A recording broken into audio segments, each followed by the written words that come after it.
At the beginning of our lives, when we were babies, we all had to learn how to walk. So, how did we do it? We tried and stumbled and tried again until, after numerous attempts, we finally figured out the right way to control our body for walking. This kind of learning through trial and error, is called reinforcement learning. Today, most robots don't use reinforcement learning to move.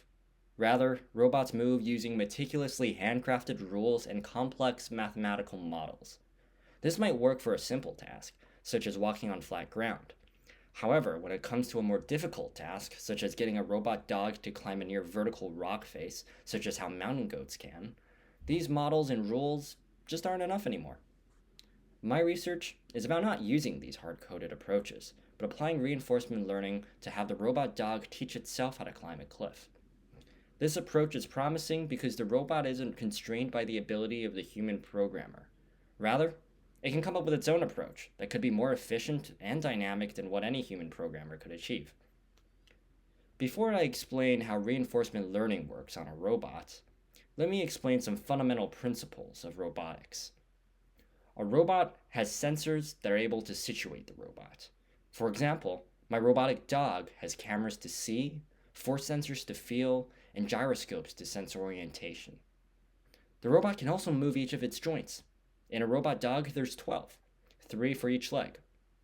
Finally, it's the robot brain's job to learn the right associations between what the robot observes on its sensors and the right actions to take for each of its 12 joints.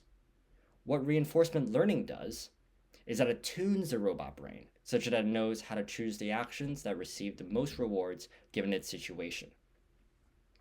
Here's how this loop works in my use case. You see in the image how going up gives the robot positive rewards shown by these green check marks, while going down gives the robot negative rewards shown by these red minuses.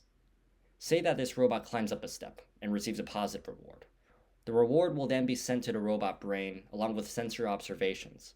This allows the robot to know what situations lead to high reward.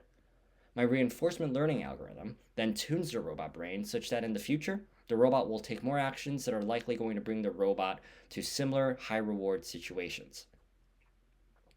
Over the summer, I successfully trained the robot dog to climb inclines up to 20 degrees, and I believe through more reward tuning and improvements on the reinforcement learning algorithm, a robotic dog can teach itself how to climb cliffs around 50 degrees.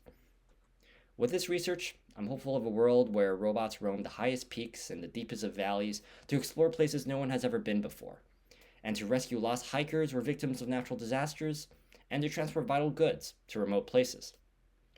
Thank you for listening to my presentation.